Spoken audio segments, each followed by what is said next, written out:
Correct. You can't talk about Sami Zayn without Kevin Owens or vice versa. Right. Okay, keep watching because you know what's about to happen. Yeah, I know. but no one else would know if we didn't tell them. Here I it didn't is. know either, actually. Boom, there it goes. So I'm confused if you look here. I'm like, what was that? I think I'm okay. But you just injured yourself. Yeah, so, what it was a subluxation, which is the shoulder slipping out and right back in. Yeah. And that's never happened to me before. But you're taking it back. Now, you power through the match, yeah. but you're already injured. Yeah, and I have some Vicks Vapor. Tell me about the Vicks Vapor Rub. What does that do? Nothing. It's a psychological thing, I think, to open up your breathing so you don't get blown, but I'm blown all the time anyway, so.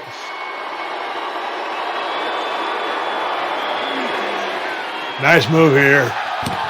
Man, crowd was so great that night, too. Cena has an uncanny way. Now, you're in this match, but Cena's the big guy here. Yeah. Cena He's making me.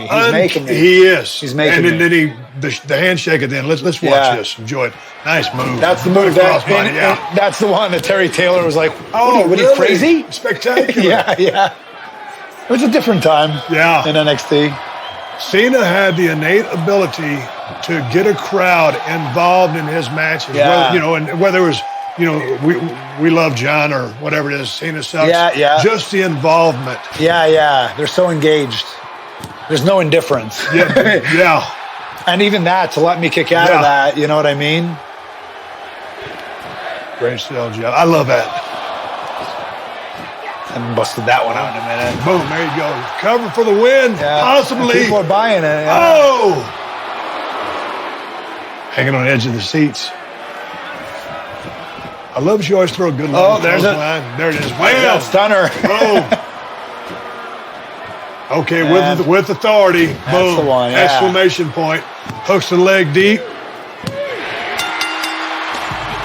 Didn't just lay on you. Yeah. Hook the leg deep. And great sell, too, by him. This is awesome. I don't know if you can say this, because I think he gets credit for it, but I think he's an underrated sell, actually. He's got unbelievable facials. Oh, unbelievable. Unbelievable facials. But did you know he was going to do that? So gracious? No, I didn't. He gives you the ring. Yeah, he does. And it meant a lot to him, this match, which I was shocked about, because I know it's going to mean a lot to me. Right. For obvious reasons. But he was super excited about it before the match, more than I was. Right. Because he knew what kind of crowd it was going to be, and he fed off that energy. Yeah.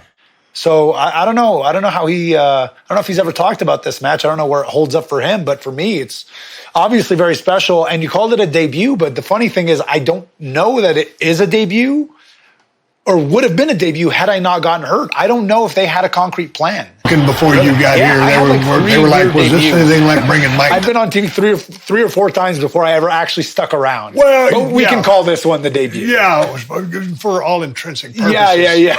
Yeah. How'd it feel to have Brett out there, to do the introduction because he was one of your guys? Well, so the first live match I ever see is in this building. I think I'm sitting way back there, and it's Survivor Series 97. Really? Yep. Brett and Sean, and I have to look I had binoculars, actually. Yeah. To see that stuff. There wasn't a big screen or anything. So that is like full circle stuff right there. I paid a ticket for Bret Hart. I mean, my hero, biggest build ever, Survivor Series 97. That's white hot heat between Sean and Bret. Yeah. I get to go see that match. And then all these years later, he's in the middle of that ring introducing me. It's mind-blowing, right? Yeah. So after that match, would you have to have surgery on your shoulder? I would. My first surgery. How long were you on the shelf? 6 or 7 months. Was that the first time you'd been taken out from the ring? How was that for you? Very interesting. But another... In what way? I think in a very important way that, how earlier I said, everybody should work under a hood. Everybody should be in a tag team. Everybody should get injured and be taken out of the bubble for a year. I think that's important, or half a year. Because you get clarity not only on the business, but on life. You start to see things a little differently when you're taken out of it, Yeah. But I always tell people, because I was gone for a year, I've been there, done that. I said, man, are you watching the business? Are you watching the product? Are you seeing who's doing what? Are you seeing what resonates with who? Are you seeing what cadence is being used by this talent, that talent? How are they speaking? I mean, not for anybody to copy, but to look and see What is getting a reaction? What is not? Yeah. Why? Some people are doing the same thing. Yeah. Maybe it's method of delivery. Yeah. So they could be saying their ABCs, but it's method. So. Well, so for me, it's not what to do. It's more what not to do. When I start watching, because I have this outside perspective, and again, I was just talking about this yesterday with Bailey, where when you're on the shelf, you start to see a lot of things that we do just because. Yeah. Because it's wrestling and it's taken as a given, and we're in a bubble and the fans understand it and we understand it, so it's just a given. But when you watch it from a new perspective outside the bubble, you're like, why do we do that? And why does everybody do that? Yeah. Hey, when I come back, I'm not doing that. You know what I mean? So it becomes stuff like that. For me, that's what I took away more for me. It is, I don't know if you remember that one. Yeah, the old slap. Yeah. I mean, you don't see a whole lot of that anymore. But it was just it was the thing to do. A thing to do. Yeah, and everyone does it. Yeah. Fast forward, you can heal up and have a match with Shinsuke Nakamura. Yeah. At TakeOver in Dallas, Texas, and I was there. Oh yeah. I was there. I was like, Jesus Christ, what a match. I can honestly say this is one of the best matches I've ever seen. Wow. Do you feel that way? Yeah, I totally feel that way. Okay, good. Definitely You ain't got to brag about it. Yeah. Awesome match. Let's go to some footage. You guys crushed it. The people are going ballistic at the end. All through it, actually. Yeah, this is another one that I'm very proud of from an anatomical sense in terms of the structure and the composition of the match. Right. There's a lot of little secrets that I could kind of give away about this match, which I won't get into all of them, but there's a lot of tricks here. I think people thought they saw something bigger than they did. You know, like there's not a whole lot of near falls. I think I cover them once in this match, actually. Right. One real near fall. Yeah. Because I was trying to get away from going back to the surgery, everything, and it was a style I helped kind of popularize in NXT with these big dramatic near falls and 1, 2, and sell and build, but it started getting homogenous, and they were starting to see it a lot. So I tried to have these big matches that didn't rely just on 1, 2, 1, 2, and this is it. This is it done at its best. Yeah, that's a great point. Actually, I lied. At the end of the driveway. No, but you know, that's not something I would have picked up out of this. Right, and that's another thing is that when you get guys in the business, old-timers like yourself, watching this and not picking up on that, because they're just enjoying it for what it is, that's when you know you're doing it right. Yeah.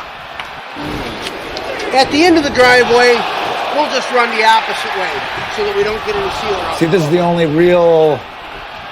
Let's try to get a near fall of the match. To me, all the timing and just the sequences, everything made sense. Yeah. And it was so competitive.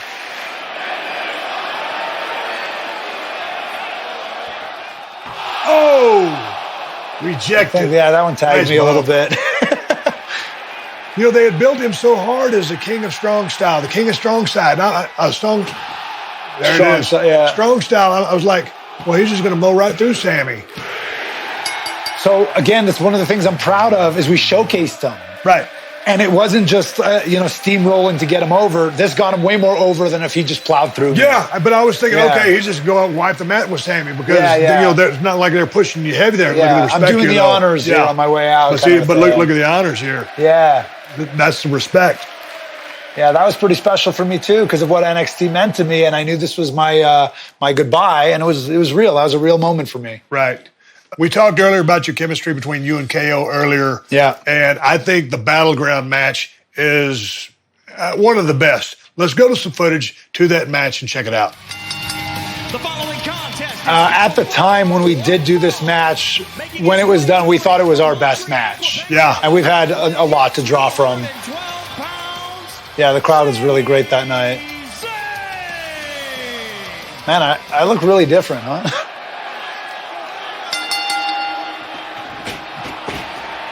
Great crowd, great, just everything. One of those nights. Nice. Dude, you're pretty sure-footed on those ropes. So... It's nice. Some things I can do in the ring, and now when I'm just sitting here and I'm not warm and I'm just like, how do I do that? Yeah. But it's just muscle memory, Yeah. I don't know.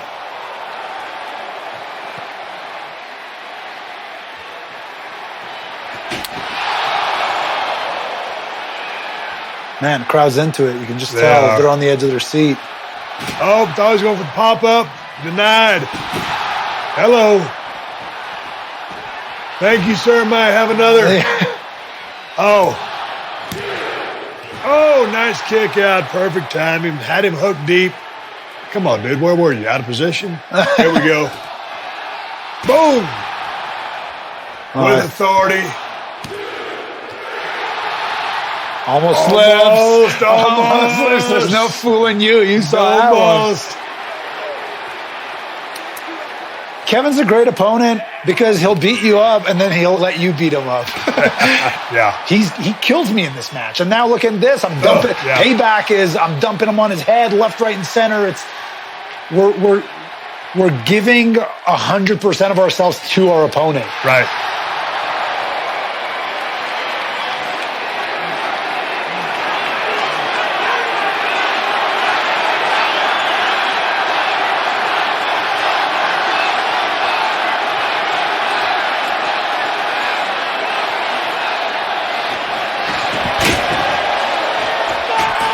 Oh, boy, I love that big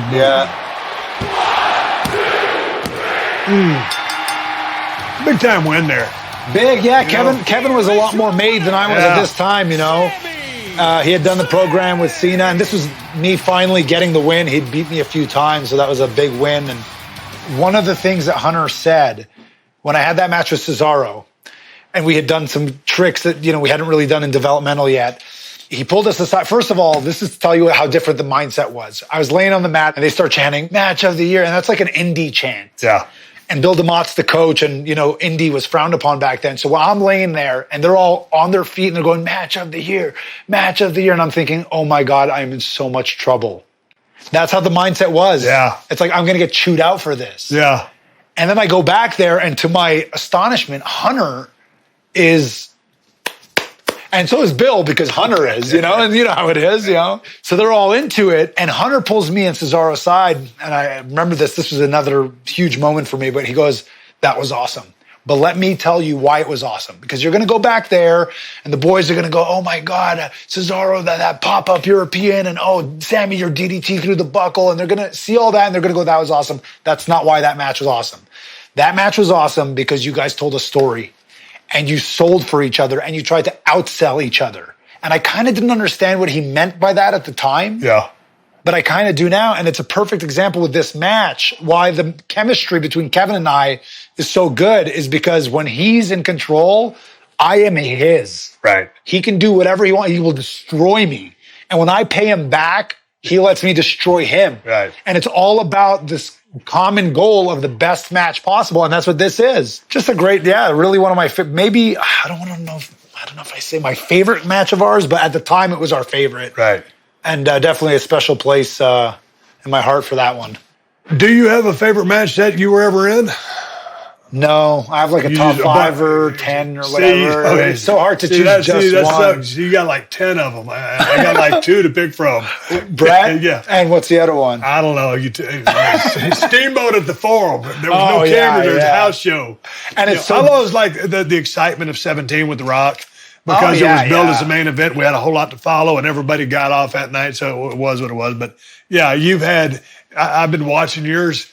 If you could see my notebook notes, I've got like Sami versus whoever. Great match, excellent, 5 stars. Yeah. I really like that. So you got a lot to pick from. Thank you. But and I put the Knoxville match on that list. Yeah, I really do. I do. Absolutely. Yeah. Well, and a big time WrestleMania moment. Yeah. So that puts it probably above some of the others. Yeah. But moving on. Yeah.